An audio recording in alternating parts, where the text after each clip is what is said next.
Boleh nampak? Okay. Alright, welcome back to my YouTube channel. Okay, hari ni kita nak cakap adik. Okay, hari ni kita nak borak mengenai kenapa zaman sekarang ni kita susah lah dapat duit. Okay, untuk pengetahuan korang, aku buat 3 job. Bukan 3 job lah, 3 income lah. Kenapa buat 3 income? Sebab aku jenis suka Aku jenis suka buat sesuatu yang kena buat sesuatu menjadi income lah. So setakat ni aku dah buat first kowe, dan second aku buat, kadang-kadang aku buat grapefruit. Adik buat grapefruit. Okay, so dia aku tak edit video ni, dan aku tak nak buat editing langsung sebab aku pakai iPhone 11 Pro sahaja. Aku nak gunakan kualiti dia. Dan yang kedua, aku buat GrabFood sekarang ni.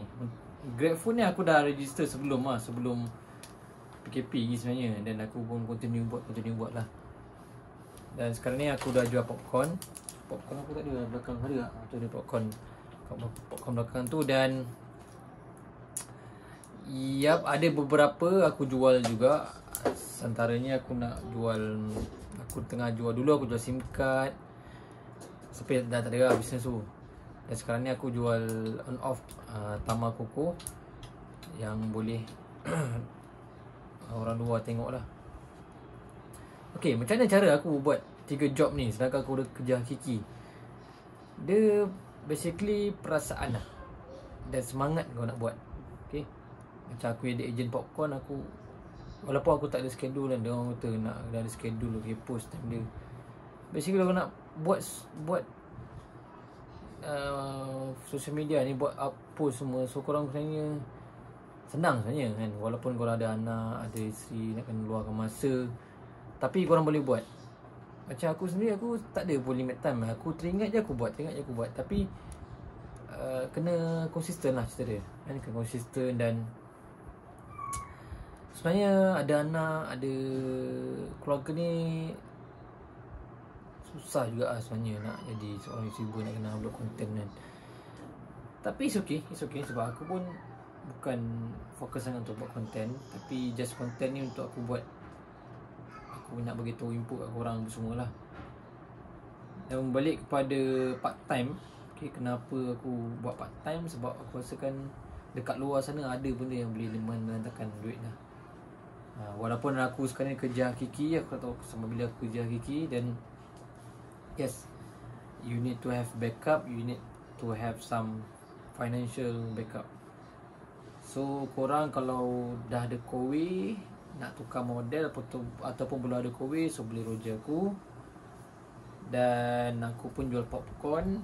Okay, itu je. Dan aku buat sikit-sikit untuk GrabFood, sebab aku suka something tu. Aku suka something benda yang buat duit. Dan sekarang ni aku tengah nak tengok Opta FX lah.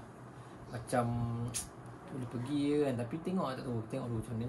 Member aku pun dah suruh install apa semua kan. So aku harap boleh berjalan dengan lancar. Sebab aku saya pun PC pun tak ada lagi. So ya, PKP. So semua orang terkesan, semua orang okay. Yang penting kita record bersama family. Okay guys, itu saja pada aku untuk hari ni. Don't forget to subscribe my channel, dan klik button subscribe, like, comment and share.